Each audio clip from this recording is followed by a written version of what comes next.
चौथा number question, क्या number जी? चौथा नंबर। क्या बोल रहा है कि भाग विधि से लघुत्तम समापवर्त्य ज्ञात करें। क्या बोल रहा है? भाग विधि विधि से से लघुत्तम लघुत्तम समापवर्त्य ज्ञात करें। यही ना लिख दिया जी, समापवर्त्य ज्ञात करें। ज्ञात करें। करें। कोई दिक्कत नहीं सर। क्वेश्चन है कि भाग विधि से ज्ञात करना है। किससे जी? बताइए। पहला इसका क्या दिया है? संख्या बताओ क्या क्या दिया है? 6 और 12, 18, 24। ठीक है। देखो भाग विधि से ज्ञात करने बोला है। किससे ज्ञात करने बोला है? भाग विधि से। तो इसको हल हम लोग करेंगे कैसे? देखो 6 लिखेंगे, 12 लिखेंगे, 18 लिखेंगे, फिर 24 लिखेंगे और इसको भाग करेंगे। तो देखिए इसमें भाग करना है ऐसी संख्या से जो कम से कम 2 संख्याओं को भाग कर दे। ऐसी संख्या से भाग कीजिए जो कम से कम 2 संख्या को विभाजित कर दे। किसमें से? तो इसमें से किसी 2 संख्या को नहीं। और भाग करना है किससे? तो किसी अभाज्य संख्या से। किससे? तो अभाज्य संख्या बताओ कि सबसे छोटी अभाज्य संख्या क्या होता है? 2। सबसे छोटी अभाज्य संख्या 2। अच्छा, ये सबसे छोटी तो है ही, साथ ही साथ एक ही अभाज्य संख्या एक ही है जो सम है। क्या है जी? बताओ वो क्या है?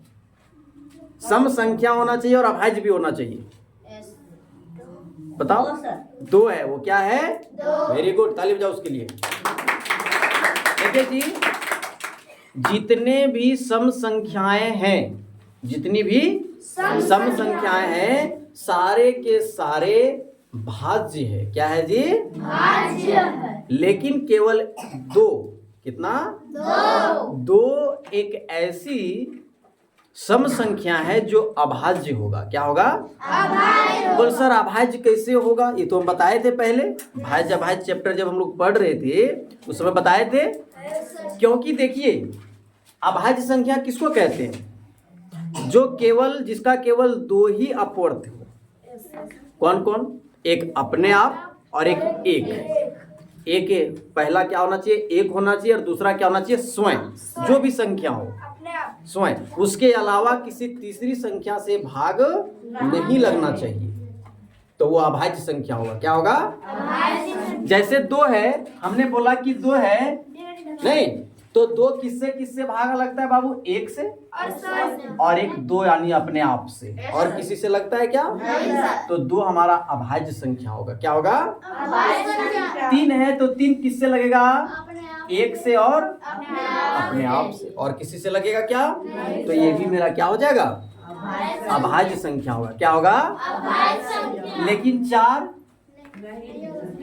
अभाज्य होगा क्या? नहीं, ये भाज्य हो जाएगा। बोलो क्यों सर? तो देखो 1 से लगेगा, 2 से लगेगा और तो 1 से लगा और अपने आप से लगा तो कोई दिक्कत नहीं था, लेकिन किसी तीसरी संख्या से भी भाग ये लग गया, इसलिए ये क्या हो गया?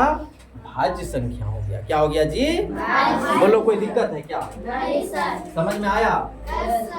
वही तो हमने बोला कि इसको भाग लगाना है, लेकिन किससे लगाना है? तो अभाज्य संख्या से लगाना है। किससे लगाना है? अभाज्य संख्या से। तो अभाज्य संख्या 2 से लगेगा क्या? लग जाएगा 2 से कम 2 संख्या। तो देखो 2 से लगाएंगे कितना बार में लगेगा बाबू? ये कितने बार में लगेगा?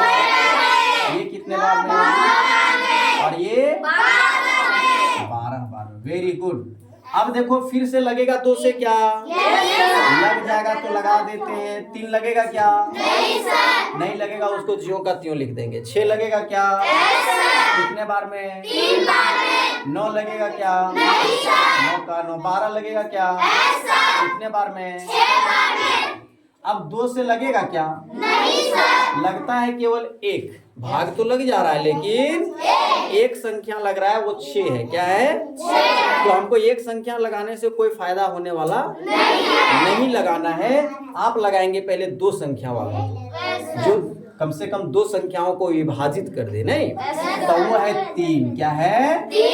3 से विभाजित हो जाएगा क्या? कितने बार में? ये कितने बार में? ये कितने बार में? ये कितने बार में? 2 बार में। कोई दिक्कत है क्या? समझ में आया यहाँ तक? कोई परेशानी, कोई प्रॉब्लम होगा तो बोलना, नहीं ना? अब देखो, इसलिए लघुत्तम समापवर्ती बराबर क्या जी? इसलिए लघुत्तम समापवर्त्य बराबर। देखो जो बाहर में है उसको लिखेंगे। आप लोग एलसीएम तो पहले से निकालने जान रहे हैं। बस देखिए 2 गुणे 2 गुणे 3 गुणे